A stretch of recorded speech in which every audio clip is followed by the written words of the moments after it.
वर्ग 11वी मध्ये पहिले प्रकरण आपले पूर्ण समजून झालेले आहे।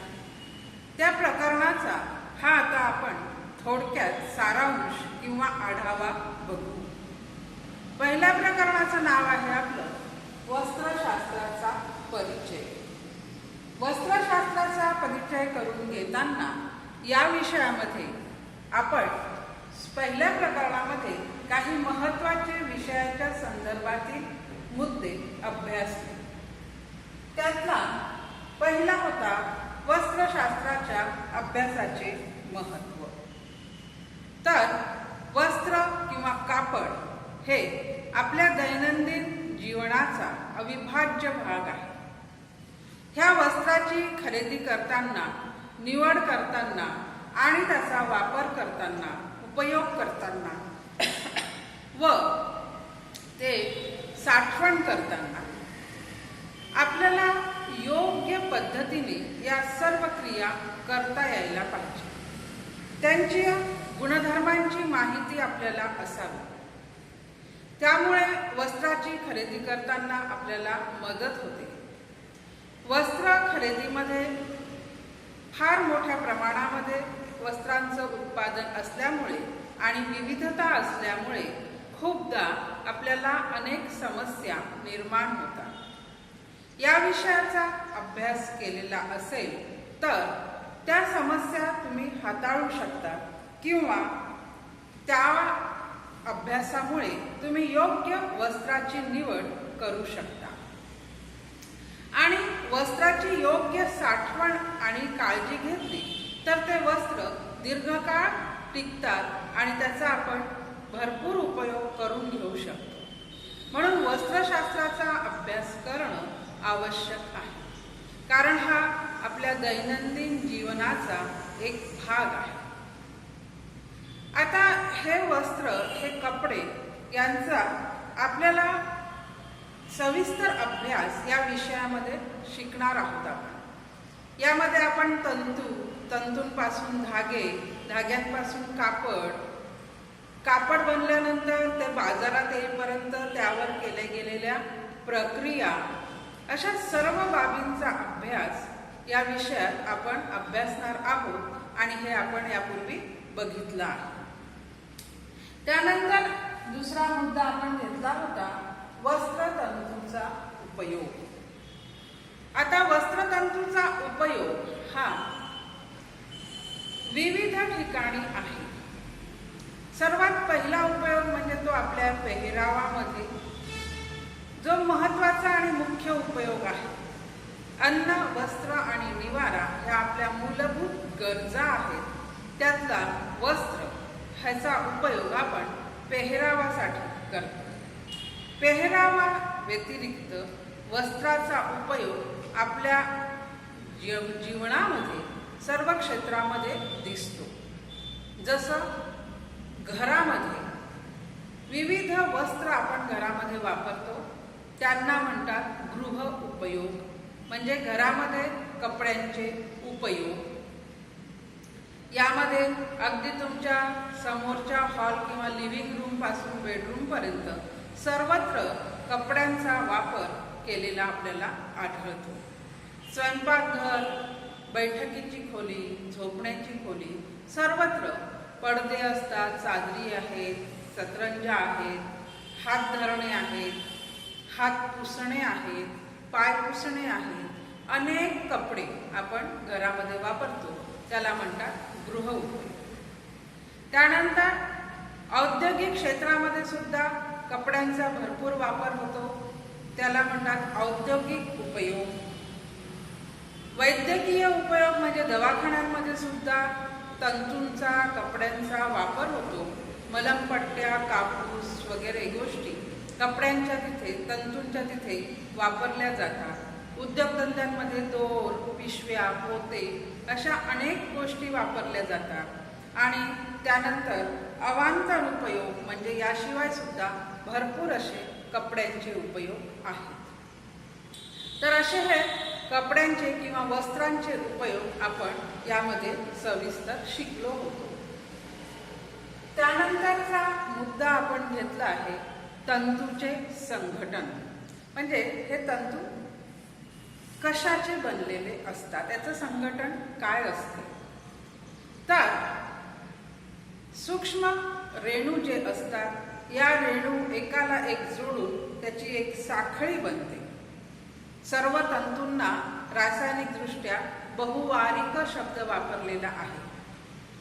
आणि हे बहुवारिकीकरण म्हणजे काय, तर एक एक वारिक एकाला एक जोडून एक साखळी तयार होते, त्याला बहुवारिक म्हणतात. आणि ही साखळी तयार होण्याच्या क्रियेला बहुवारिकीकरण असे म्हणतात.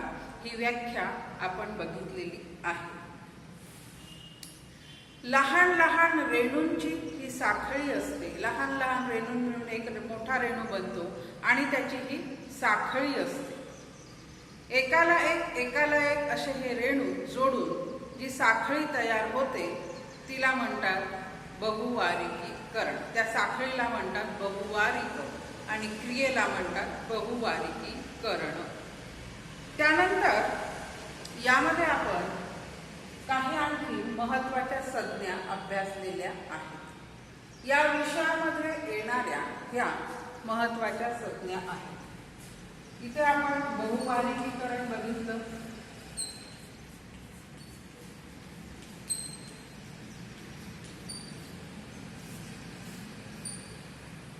इथे आपण उपयोग बघितले.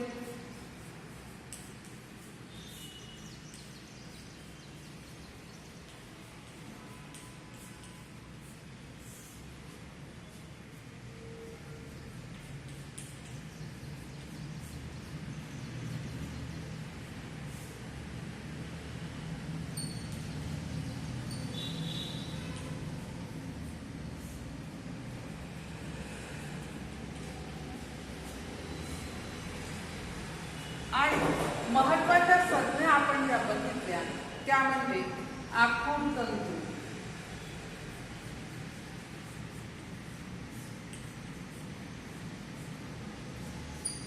लांब तंतू,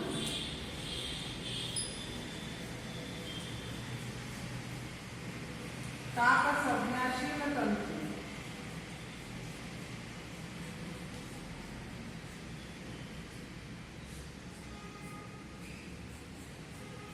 अतापसंज्ञाशील तंतू.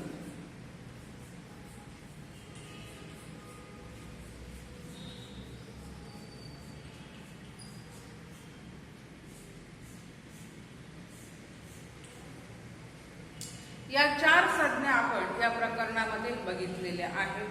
बघा, आपणास किती आठवते. आखूड तंतू ही संज्ञा आपण पाहिली. जे तंतू इंच किंवा सेंटीमीटर मध्ये ज्यांची लांबी मोजल्या जाते अशा तंतूंना आखूड तंतू असं म्हणतात. हे कमी लांबीचे असतात, यांना स्टेपल फायबर असंही म्हणतात. वस्त्रतंतूमध्ये दोन प्रकारचे तंतू आहेत. काही आखूड आहेत आणि काही लांब आहेत. आखूड तंतूपासून धागा बनवणे थोडे अवघड असते आणि लांब तंतूपासून चांगला धागा तयार होतो. लांब तंतू म्हणजे जे तंतू मीटरनी मोजल्या जातात.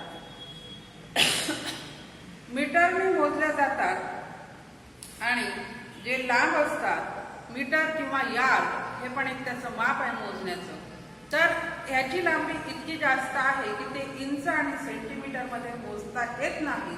त्यापेक्षा हे लांब असतात, म्हणजेच हे मीटरनी मोजावे लागतात. अशा तंतूंना म्हणतात लांब तंतू, फिलामेंट फायबर. ही व्याख्या आपण बघितली. त्यानंतर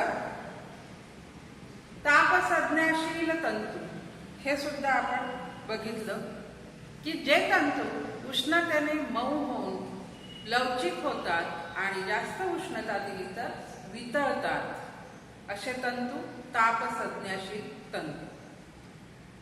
उष्णतेने मऊ होणारे, थोड्या उष्णतेने मऊ होणारे, लवचिक होणारे आणि जास्त उष्णता दिली तर वितळणारे तंतू म्हणजे तापसंज्ञाशील तंतू.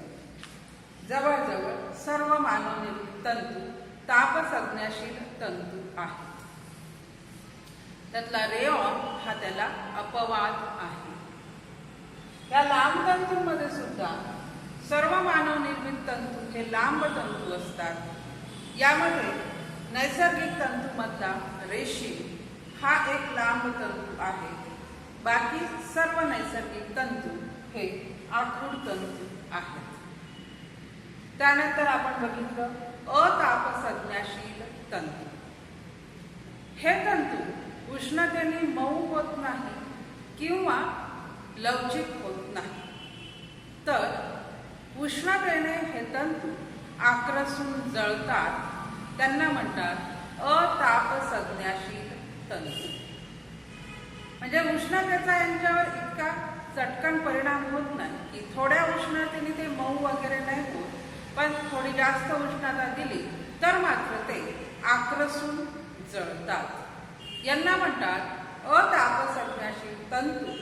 तर अतापसंज्ञाशील तंतू मध्ये सर्व नैसर्गिक तंतू येतात. फक्त मानवनिर्मित तंतूमधला एक तंतू रेऑन हा अतापसंज्ञाशील तंतू आहे. आता यातच आणखीन एक महत्वाची व्याख्या म्हणजे वस्त्रतंतू. वस्त्रतंतू ही एक महत्वाची संज्ञा आहे की नेमकं तंतू कशाला म्हणायचं. जो आपण तंतू शब्द ऐकत आहे तर त्याचा अर्थ काय, तर ज्या लहानात लहान सूक्ष्म कणापासून वस्त्र बनवता येते त्याला वस्त्रतंतू म्हणतात. तर लहानात लहान सूक्ष्म घटक, कण म्हटल्यापेक्षा लहानात लहान सूक्ष्म घटकापासून वस्त्र बनविता येते त्याला वस्त्रतंतू असे म्हणतात. ह्या वस्त्रतंतूंचं आपण बघितलं नंतर वर्गीकरण. हे वस्त्रतंतू आपल्याला कुठून प्राप्त होतात त्यानुसार त्याचे वर्गीकरण केलेले आहे. हे वर्गीकरण दोन गटामध्ये आहे. एक म्हणजे नैसर्गिक आणि दुसरे मानवनिर्मित.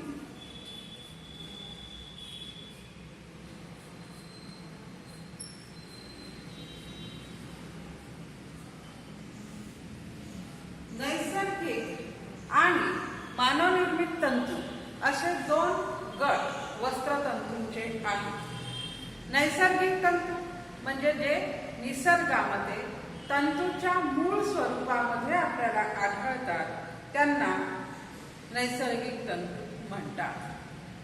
निसर्गामध्ये तंतूच्या मूळ स्वरूपात जे उपलब्ध असतात त्यांना नैसर्गिक तंतू असे म्हणतात. आणि नैसर्गिक तंतूमध्ये तीन प्रकार आपण बघितले. एक म्हणजे वनस्पतीज तंतू,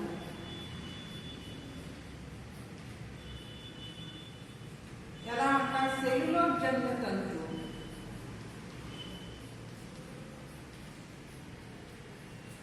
हा एक प्रकार. दुसरा प्रथिनजन्य तंतू,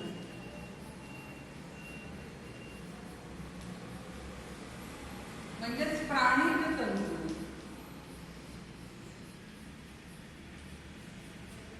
आणि तिसरा खनिज तंतू.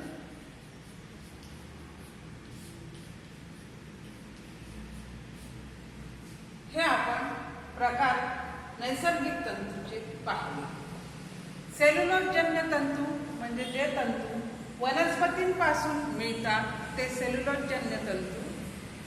त्यामध्ये सुती, लिनन वगैरे. त्यानंतर प्रथिनजन्य तंतू हा दुसरा भाग. प्रथिनजन्य तंतू म्हणजे जे तंतू प्राण्यांपासून मिळतात.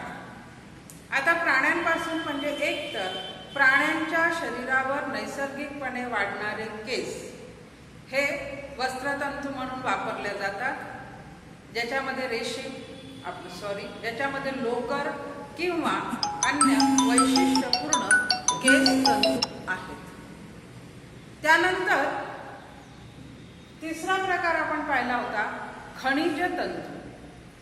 खनिज तंतू हा नैसर्गिकपणे खाणीतून मिळणारा तंतू आहे, हा म्हणजे ॲस्बेस्टॉस.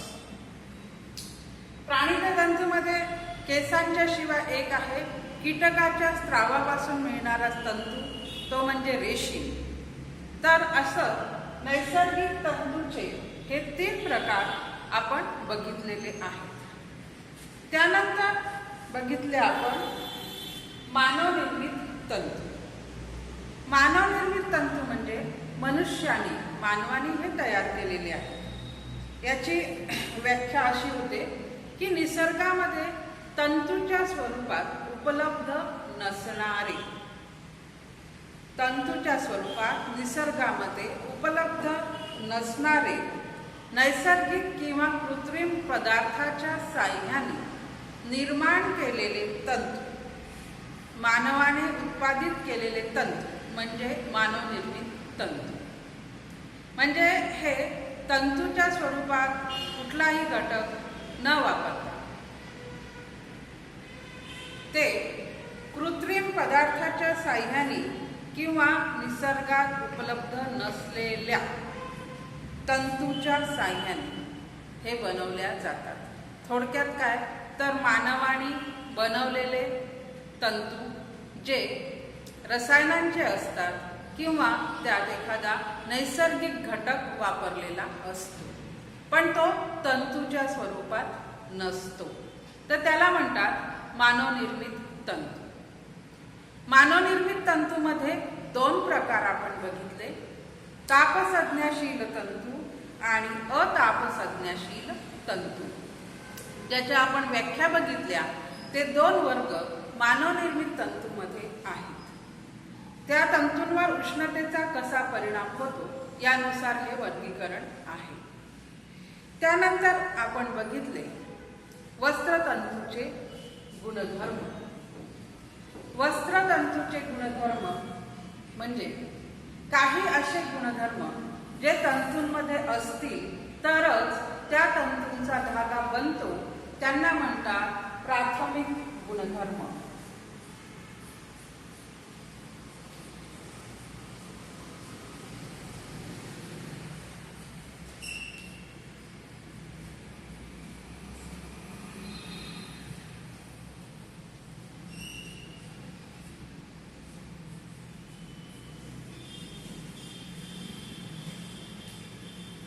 प्राथमिक गुणधर्म आणि दुय्यम गुणधर्म हे 2 प्रकारचे गुणधर्म आपण अभ्यासले. प्राथमिक गुणधर्म म्हणजे जे गुणधर्म तंतूमध्ये असणं आवश्यक असते, त्या गुणधर्मांशिवाय त्या तंतूचा धागा बनत नाही. निसर्गात अनेक तंतू आहे पण सर्व तंतूंचा धागा बनत नाही. काही अत्यावश्यक गुणधर्म त्यांच्यामध्ये असतील तर त्या तंतूचा धागा बनत असतो. अशा गुणधर्मांना म्हणतात प्राथमिक गुणधर्म. यामध्ये आपण पाहिलं लांबी, मजबूती,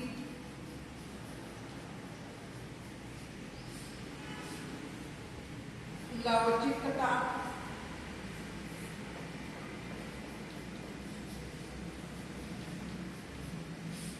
सुसंबद्धता,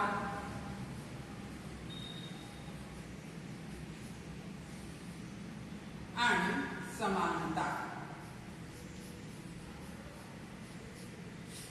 हे 5 गुणधर्म हे आहेत प्राथमिक गुणधर्म. प्रत्येक तंतूला विशिष्ट लांबी असावी लागते. तंतूच्या जाडीच्या 100 पट तो लांब असावा लागतो. प्रत्येक तंतू हा मजबूत असावा लागतो. मजबूतीशिवाय त्याच्यापासून धागा बनू शकत नाही आणि वस्त्र बनू शकत नाही. त्या तंतूमध्ये लवचिकता असावी लागते. तो वळला पाहिजे, वाकला पाहिजे, त्याला पीळ बसला पाहिजे, म्हणजे धागा तयार करता येईल. धागा झाल्यानंतर कपडा सुद्धा हा लवचिक असला पाहिजे. म्हणून लवचिकता हा गुणधर्म सुद्धा अत्यंत आवश्यक गुणधर्म असतो. त्यानंतर सुसंबद्धता म्हणजे तंतूंची एकमेकांना धरून राहण्याची क्षमता ही त्यांच्यामध्ये असली पाहिजे, तेव्हा त्याला पीळ देऊन धागा तयार करता येतो. ते एकमेकांना धरून जर राहिले नाही आणि सगळे सुटून गेले तर त्याचा धागा बनत नाही. म्हणून सुसंबद्धता सुद्धा तंतूंमध्ये आवश्यक आहे. सुसंबद्धता म्हणजे तंतूंची एकत्र राहण्याची क्षमता. आणि त्यानंतर समानता, हे वरील जे गुणधर्म आहे त्यामध्ये समानता असेल तर त्याचा धागा बनतो. तर अशा प्रकारे हे 5 प्राथमिक गुणधर्म आहे. हे 5 गुणधर्म ज्या तंतूमध्ये असतात त्याच तंतूचा धागा बनत असतो. तर असे हे तंतूचे प्राथमिक गुणधर्म. आणि नंतर आपण बघितले दुय्यम गुणधर्म. तर दुय्यम गुणधर्म म्हणजे हे गुणधर्म वस्त्रतंतूमध्ये कमी जास्त प्रमाणामध्ये असतात. ते कमी आहे म्हणून धागा बनत नाही किंवा ते जास्त आहे म्हणून धागा बनत नाही असं नाही. म्हणजे ते दुय्यम आहे. ते कमी असो अथवा जास्त असो त्याने तंतूचे गुणधर्म बदलतात पण धागा निर्मिती मात्र होते. असे जे गुणधर्म आहेत त्याला म्हणतात दुय्यम गुणधर्म. दुय्यम गुणधर्मामध्ये भौतिक स्वरूप म्हणजे तो तंतू कसा दिसतो, त्याची चमक कमी जास्त असते. नैसर्गिक तंतूंची चमक कमी आहे, फक्त रेशीमची चमक जास्त आहे. मानवनिर्मित तंतू जास्त चमकदार आहेत. भौतिक स्वरूपमध्ये दुसरा येतो रंग.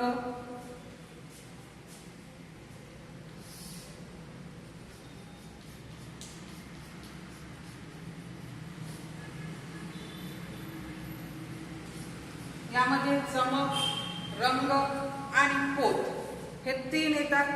त्यानंतर दुय्यम गुणधर्मामध्ये घनता. घनता म्हणजे वस्त्राचा जडपणा किंवा भरीवपणा.